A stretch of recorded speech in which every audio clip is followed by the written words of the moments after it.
Te veel van die waarheid uit The Rooinek in Mafeking Road deur Herman Charles Bosman. In die eerste jaar waarin ons in die omgewing van Derde Poort gevestig het ons gehoor dat 'n Engelsman 'n plaas langs Gerhardus Grobbelaar gekoop het. Dit was in die voorkamer van Willem Odendaal se huis, wat as 'n poskantoor gebruik is. Die posva het een keer per week met briewe van Ceres af aangekom, en ons het by Willem Odendaal se huis by mekaar gekom en gepraat en gerook en koffie gedrink. Baie min van ons het ooit briewe ontvang, en wanneer dit wel gebeur het, was dit meestal betalingsaanmanings vir die boorgate wat op ons plase geboor is, of vir sement en materiaal vir die heininge. Maar ons het gereeld elke week poskantoor toegegaan. Soms het die poskar nie gekom nie, want die Groen Rivier was in vloed, en die meeste van ons sou huis toe gegaan het, sonder om daarvan bewus te wees, as dit nie was dat iemand daarvan gepraat het nie. Toe Koos Steyn gehoor het, dat 'n Engelsman tussen ons sou kom bly, het hy van sy riempiesbank af opgestaan. Nee, kerels, Het hy gesê, wanneer 'n Engelsman aan die kom is, beteken dit dat die boere rukkie later sal moet skuif. Ek gaan my wa pak en koffie maak, en dan trek ek sommer môreoggend voor enige iets anders voorval. Die meeste van ons het toe gelag. Dit het nogal baie gebeur dat Koos Steyn sulke snaakse goed gesê het. Op die een of ander manier het dit gelyk of daar te veel waarheid in Koos Steyn se woorde gesteek het. Ons het die saak bespreek en besluit dat as ons, die boere in die Mariko, dit kon verhelp, die Rooinek nie vir te lank tussen ons sou bly nie. Omtrent 'n halfuur later het een van Willem Odendaal se kinders binnegekom en gesê dat daar 'n vreemde wa in die grootpad aan die kom was. Ons het deur toe gestap en uitgekyk. Soos die wa nader gekom het ons gesien dat daar allerlei soort meubels daarop gepak was, en ook sinkplate en plaasgereedskap. Daar was so baie goed op die wa, dat die tent afgehaal moes word, om alles op te kry. Die wa het aangerol gekom, en voor die huis tot stilstand gekom. Daar was 'n man by die wa, wat na waar ons gestaan het, aangeloop gekom het. Hy was net soos ons aangetrek, in 'n hemp en 'n broek en velskoene, en was oortrek met stof. Maar toe hy oor 'n doringbossie geklimloop het ons gesien dat hy ook kouse aangehad het. Daarom het ons geweet dat hy 'n Engelsman was.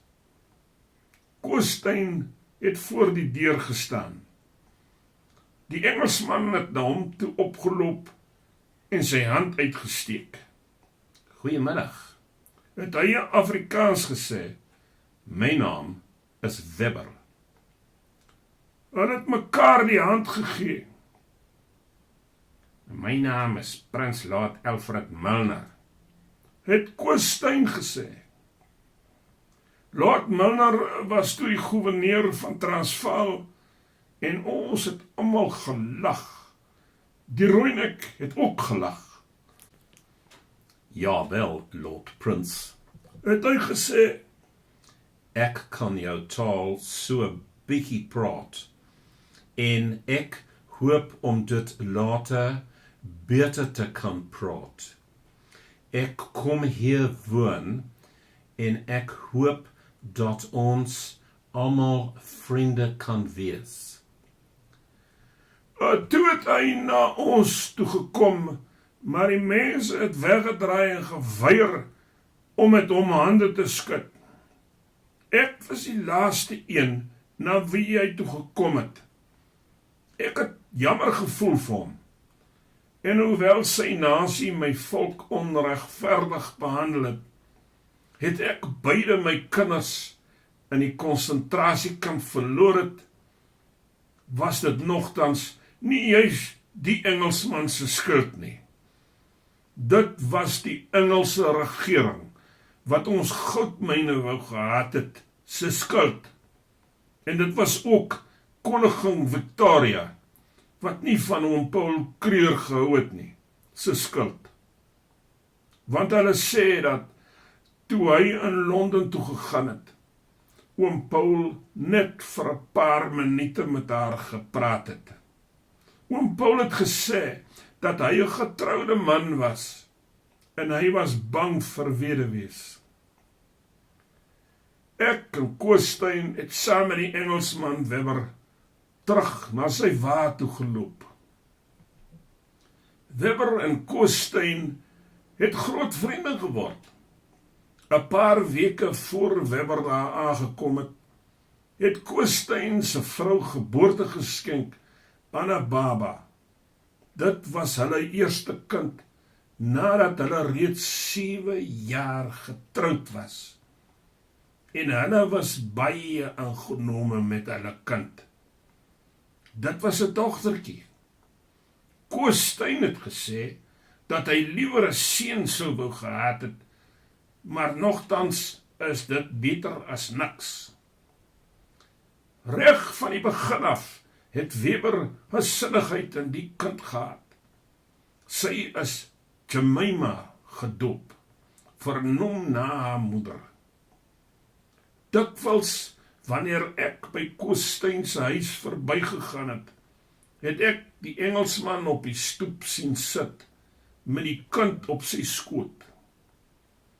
Intussen het die ander boere in die omtrek hulle vervies oor Koos Steyn se vriendskap met die Rooinek.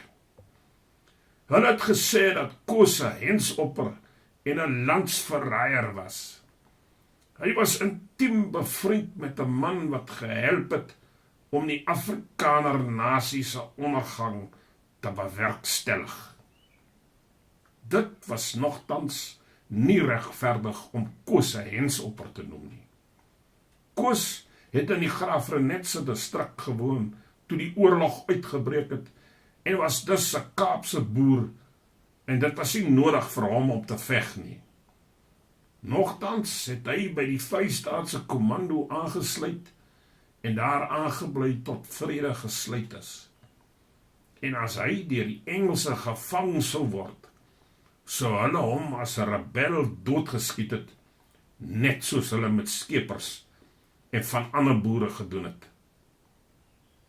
Gerardus Grobler het dit op 'n slag genoem toe ons in Willem Odendaal se poskantoor was.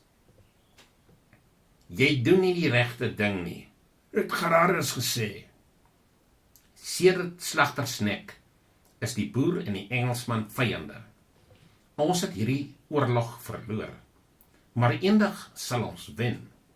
Dis 'n plig wat ons aan ons kinders verskuldig is, om teen die Rooinekke gekant te wees. Onthou die konsentrasiekampe. Het dit vir my geklink of daar waarheid gesteek het in Gerardus se woorde. Maar die Engelse is nou eenmaal hier, en ons moet almal saam met hulle lewe. Het Koos geantwoord.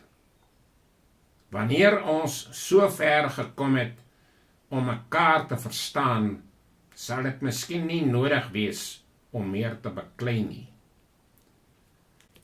Die Engelsman Webber is besig om Afrikaans goed aan te leer, en eendag sal hy amper soos een van ons wees. Al ding van hom wat ek nie mooi verstaan nie, is dat hy elke oggend bad. Maar as hy 'n einde daaraan kan maak, En as hy ophou om sy tande te borsel, sal jy dit moeilik vind om hom as iemand anders as 'n boer aan te sien nie. Hoewel hy 'n grap daarvan gemaak het ek gevoel dat daar ook waarheid gesteek het in wat Koos Steyn gesê het.